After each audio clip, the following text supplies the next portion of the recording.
let's watch the AVP of the Matatag curriculum, showcasing our innovative educational approach.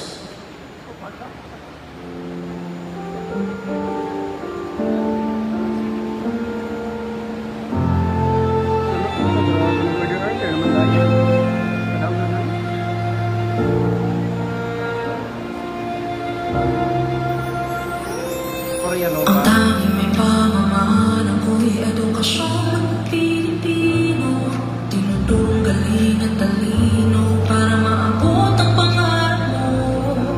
Ang tanging handog ko sa'yo'y edukasyong Pilipino, diskarte mula sa puso't mamamangha ang mundo.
Matapat ng pamamaraan, maunlad na kinabukasan.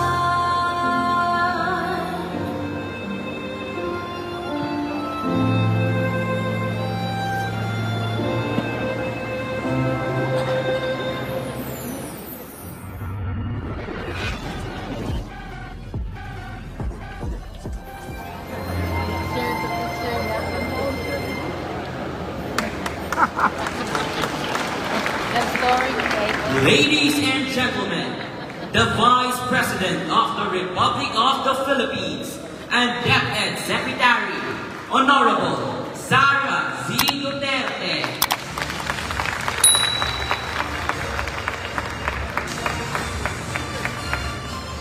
Salamat. Please take your seats.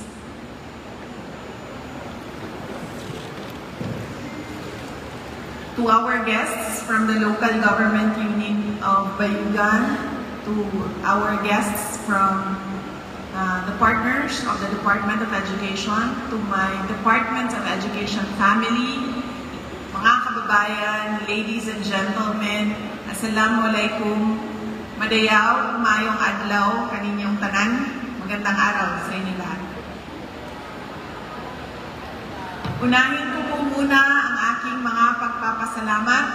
Una po ang aking pagpapasalamat sa aking mga kasamahan sa kagawaran ng edukasyon, sa inyong suporta sa akin bilang kalihim ng DepEd. Maraming salamat po.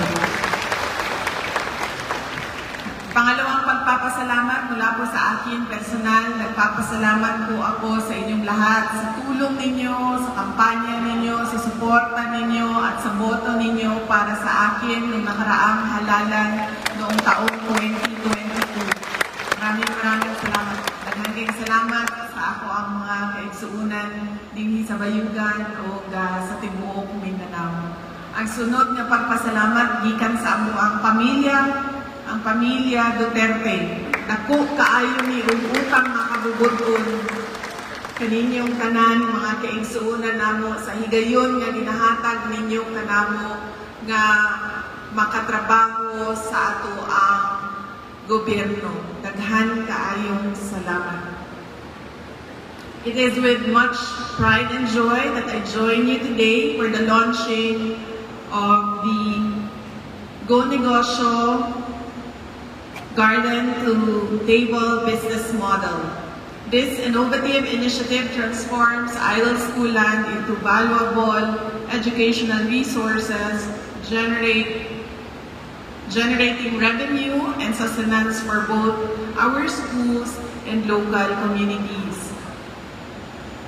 Katong paglingkod nako as Secretary sa Department of Education, isa sa ginabuhat namo mao ang pag-adto sa mga lain-lain na mga eskwelahan sa lain-lain lugar sa nasod para istoryahon ang mga maestra nato, ang ato ang non-teaching personnel o ang mga estudyante. Nakita nako sa ako ang pagtuyok sa mga eskwelahan nga daghan ang mga eskwelahan nga dagko kaayo og school site. Naapa ko'y nakita nga eskwelahan dito sa region 8, 12 hectares ang ilang school site. Pero ang gigamit lang nila sa ilang school site 1,000 square meters. Kaya gamay lang sila nga elementary school. So kita na ko nga doon na tayo problema sa kakulangan sa ato ang budget, sa ato ang mga eskwelahan, sa ato ang MOOE. Unya dako kaayo og potential ang mga idle lands sa ato ang mga school site. Mao nang ang expertise sa Department of Education is education. Dili nato expertise ang magnegosyo.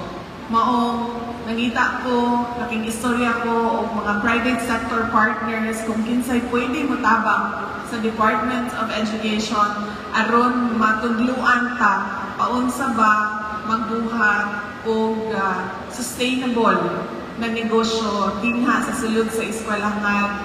Unang-una, para tudluan ang mga bata kung unsa ang farming, para matudluan ang mga bata og environmental stewardship. Ikaduha, para matabangan nato ang MOOE sa eskwelahan ug ikatulo aron dunay makaon ang mga bata, dunay augmentation sa ato ang school-based feeding program. And I would like to thank our schools here in Caraga for accepting the challenge of piloting this business model. I hope that you will be able to sustain the businesses that you have created out of the idle lands, and I hope that you fortify your partnership with the private sector, since nagpo kaayo ug matabang ang private sector para mamahimong magmalangkusod ang inyong mga negosyo dinha sa sulod sa inyong mga eskwelahan. Ultimately, helping teachers and our learners. Agriculture is one of the strongest backbones of wealth creation in our beloved country. It plays a vital role in ensuring our sustainability and harnessing the economic resilience that defines us.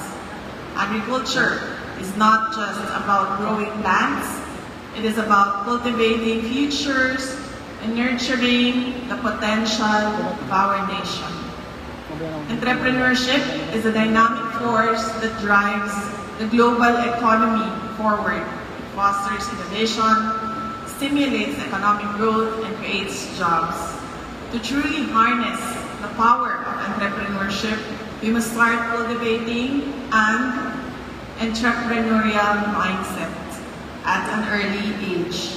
By introducing entrepreneurship education to our young learners, we are planting the seeds of innovation and equipping them with essential life skills. Katong mayor ko sa siyudad sa Davao, kaning gibuhat namo na partnership with Go Negosyo sa Department of Education. Nakatunan ko lang po ni katong mayor ko sa siyudad sa Davao. doon nami mga challenges kani adto sa amo ang mga kababainhan dinha sa amo ang mga communities. Nay kausa nga nagadto ko og barangay, kung magadto ko og araw ng barangay, dalon ko man ang caravan of government services, apil na ang opisina sa City Mayor's Office. Pag mulingkod ko dito, pila ng mga tao, istorya kung sa ilahang problema, doon ay isang babae nga ilingkod siya sa akong atubangan. Pagkaman ang iyahan ang problema, kay kaaway niya ang iyahang silingan. Mora ang iyahang reklamo. Tagaan ako siya og legal advice, no? Kaya abot naman to sa kanang pagpandaot, slander na, libel na, ingana na mga nanghitabo sa ilaha. So tagaan ako siya legal advice. Pero pagbalik na ko sa ako ang opisina, ipatawag na ko ang head sa City Social Welfare and Development Office. Ipangutanan na ko siya, ikumam, ngano ang mga tao, doon naman sila panahon mag-away-away, ngano ang mga magsilingan, na sila panahon nga makik-away, ngano dili man na sila busy sa ilangang mga kinabuhi. Pagkahuman, ang social worker, naingon siya, ang kultura, manggod, batasan sa mga kababainhan, pagkahuman kung hatod sa bata sa eskwelahan, huli sa balay, magluto, maglimpyo, maglaba, pagkahuman na nilang ingana, wala na sila ginabuhat. Pag-aso na sila sa purok-purok. Diba ka ng purok na ginatawag na ito, na parang kubo na ito, dito sa kanto.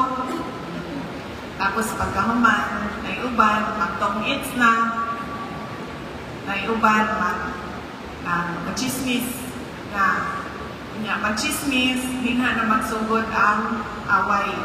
Mo na ingon sa social worker, nga na magpud ng ilahang batasan. Nga na ko, so sa ato pa, kung nga na ilahang batasan, kinahanglan ma'am, nagaanin mo sila o ilahang kabisihan. Aron mas masarado na ilahang bakbak ma'am, aron di na sila mag-chismis, aron di na sila mag-away, aron pag-adto na po sa barangay, kanang mga tinod-anay nga problema sa ilahang barangay, ang akong mahatagan o solusyon. Dili ka ng 30 minutos, isa ka oras, sige ka o istorya sa babae nga naghilang, tungod lang kay nag-away sila sa chismis. So niana nga mo ang department head nga balikan ka namo ma'am, kung ansa namo ni unsaon namo ni sila ang ato ang mga kababainhan. So pagbalik nila sa ako mingon sila, nanami na hunaan, ana sila, panegosyo ta sa ilaha. Kung busy na sila sa ilaha ang negosyo ma'am, hindi na sila magtapok-tapok dito sa purok. So, gisugdan na mo, anak ko, sige, I'm willing to try anything. Basta lang, busy ang mga mothers na to, mga kababainahan na to. So, layan na mo, ang pinaka-feature sa gibuhat na mo na model sa entrepreneurship, mao ang pagtudlo sa ilaha, kung saan magnegosyo. Kay tungod, nakita ko mo nga taghan mga livelihood, sige hatag 10,000, 15,000, 20,000, livelihood. Pagka man malugi man, kay malubong sa utang, kanang adlaw-adlaw na utang, nga adlaw-adlaw po sila singlon. So nagbuhat ni og model na inuna ma'am, wabot na ganin ang motor, Arawan. Amin mo kuan, amin mo kanang riding in tandem, dili daan. Maningin dahil butak. So, mo to, ingon ako sa ilaha to. Negosyo ta, tanawan ang dolis, hatag. Mura man gihapon, malubog man sa utang. Mo to, ingon ako damo ang social worker. Diba yung mga sa tinuod lang, no? Ang pinakapasensyoso ng mga tao sa tinuod kalimutan, mga teachers o mga social worker. Ay, ana na po tamo ang social worker. Ino na po siya na, ay, ang maayo ani ma'am, palikuno nato ang pagtudlo kung paunsa magnegosyo para dili malugi ang ilang negosyo. So nagsugod mi, nag-orientation mi, nagpili mi og mga beneficiaries. Ang kagwapo ato ang gibuhat sa ilaha, sila ang gipanguna-una unsa imong interest, unsa panginahanglanon sa inyong komunidad, unsa ang naay demand sa inyong komunidad. Aron dili gani magpare-pareho nga tanan mag-abli og sari-sari store, mag-atubangay, sila na duha ang mag-away. So ingana ang amo ang gibuhat sa ilaha. Unang-una, interesado o kanang gusto nila, ikaduha unsay kinahanglan sa komunidad, ikatulo unsa ang demand sa mga mupalitay sa ilahang produkto. So mo to, pagbalhin ako sa Office of the Vice President, idala na ako ang magnegosyo taday. O ni siya ang ako ang project dito sa Davao City. It was so successful sa mga kababaihan, sa mga women namo, na amo siyang i-expand sa mga palaaway po ng mga sektor mo ang LGBT. Grabe po kaayo makikaway. So, i-expand mo sila dito. Kaysa tinuod lang, ang tao nga dili busy, makahuna-una siya. Idle minds is the devil's playground. Ang tao nga dili busy, makahuna-una rin ang isa sa. So, dapat ang tao yun na ay trabaho, na ay negosyo, para doon ay kalinaw din sa komunidad. Sumuto, gidana ko, yan din na po, balhin ko sa, trabaho ko sa DepEd, kita na ko, sayang kayo ang idle lands sa mga school sites. Eh, pwede rin yun siya tanuman, pagkahuman, pwede siya buhatan ng legal cover, pinaagi sa mga memorandum of agreement or department order para ang eskwelahan doon na sila income gikan sa ilahang luna. Tingnan na po kaayo ang school site. So, mo ito, naging partner ko sa Go Negosyo. Napo kaayo ako ang pagpasalamat na bidawat nila ang hangyo, natudluan ang ato ang mga eskwelahan kung saon magnegosyo. The Go Negosyo Garden to Table School Business Model is a testament to this vision. This program creates school gardens in public schools focusing on cultivating short duration, location-specific crops and commodities. It aims to advance entrepreneurship skills in agriculture among the Filipino youth. Through this program, students will learn the intricacies of crop cultivation and enjoy the benefit of taking their harvests home to their families. With this initiative, we are not just growing crops, we are also nurturing minds, raising an independent, self-sufficient mindset. It will build agricultural and an entrepreneurial literacy among our students, fostering a deep appreciation for both fields. We are grateful to Go Negosyo for partnering with us on this journey, and we are grateful as well to the local government unit of Bayugan for supporting our schools. Nalipay ko na nakadungog kay Mayor kaganina, pagbisita na mo sa eskwelahan. Ningon si Mayor, wala na may mangawat aning mga letos nila diri sa eskwelahan, kay ang mga balay-balay din sila pod nang nanungkod sila og ilaha mga lettuce. O daghan kay salamat Mayor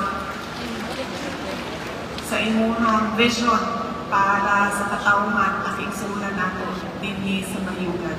To our learners, may this event be a stepping stone to expanding your knowledge about agriculture and agribusiness. Pero hindi ginasulti, pero usabon ni hapon na ako, ingon sila, gusto daw ka o kwarta, trabaho ka, aron doon na kayo sa negosyo. Pero ingon sila, kung gusto kang magdato, mag-apply ka o kaugalingon ni mong negosyo.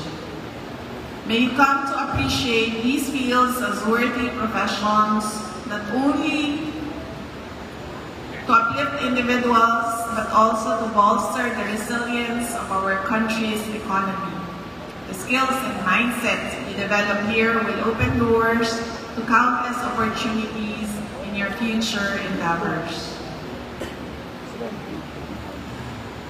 Thank you to everyone, and may we all continue to nurture the seeds of innovation and advancements of our future generations. Mga kababayan, patuloy po tayong maging matatag tungo sa pagtaguyod ng isang bansang makabata at mga batang makabansa. Ang lahat ng ginagawa natin ay para sa Diyos, sa bayan, at sa pamilyang Pilipino. Shukran.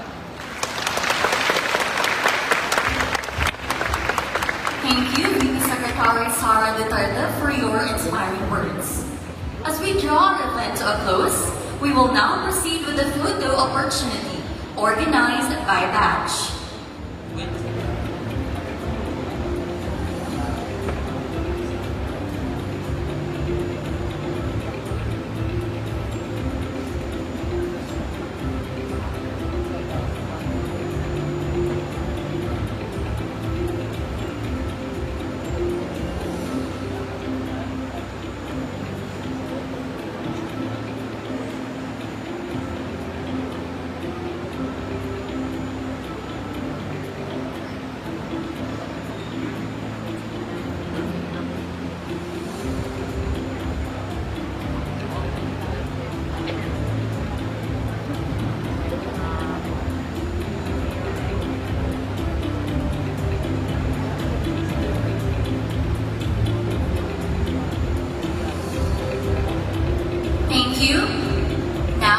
Batch 1, Bayugan City Councilors.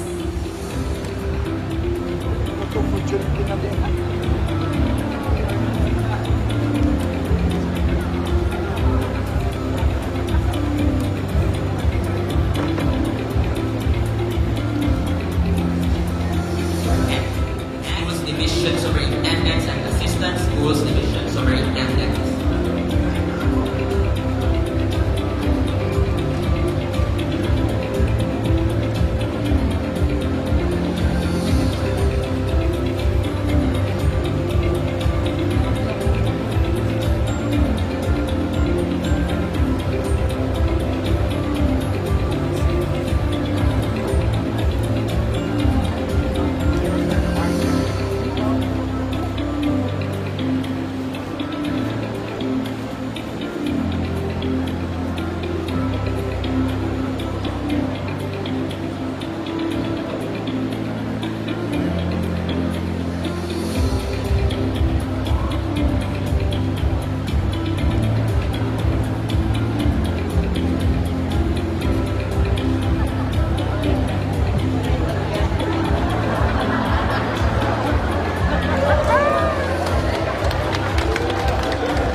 Next, Batch 3, our partners and stakeholders.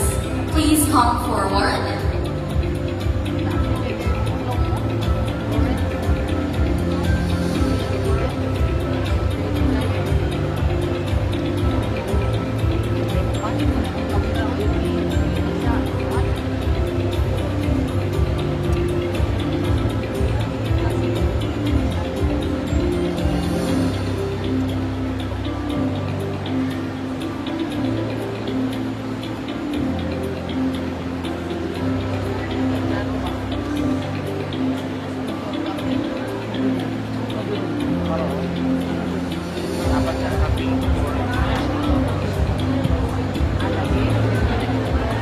you, batch 2.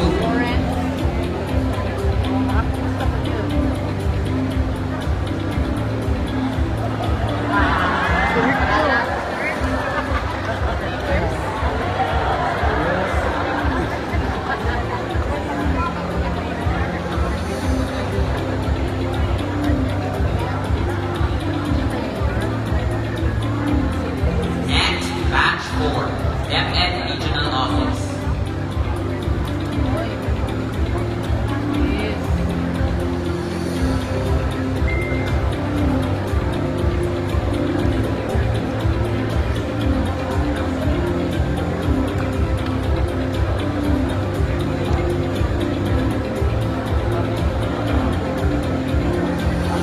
Thank you, batch 3.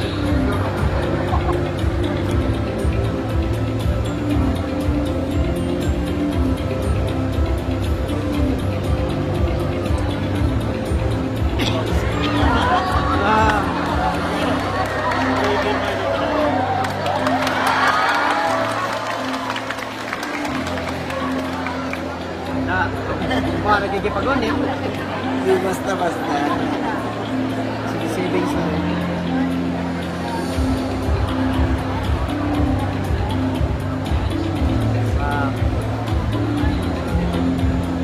Next, batch 5. School PTA presidents, please come forward. Selfie, ma'am. Selfie, ma'am. Tapit tayo siya.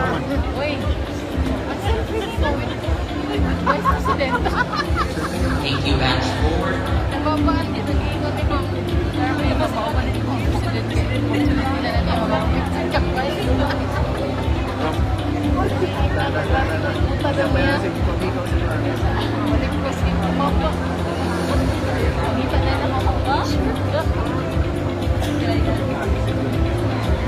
Batch 5, school PTA presidents. Sana yun. Gini.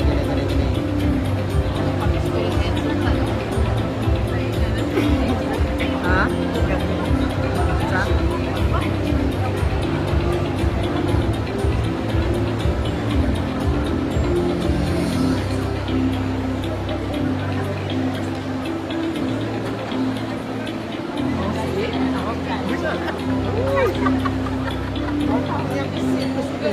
Selfie, one.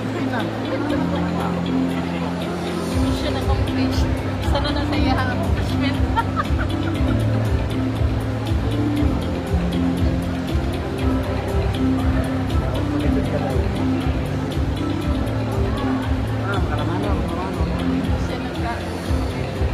Siya may naka-bali. Yan siya kung pagkakalo. Siya siya mo pinirili. Next, batch 6.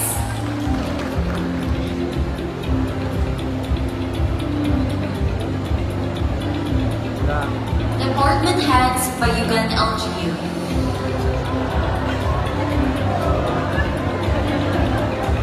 Thank you, batch 5. Selfie split kasi.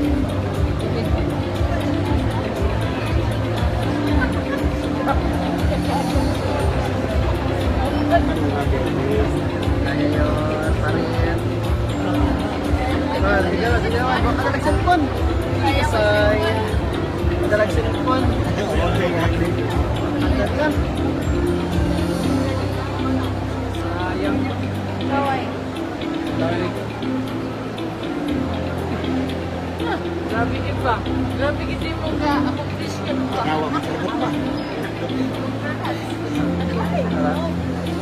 Gawa na natutom, nakasalita na naman. Sa Tawag ko kasi matisip.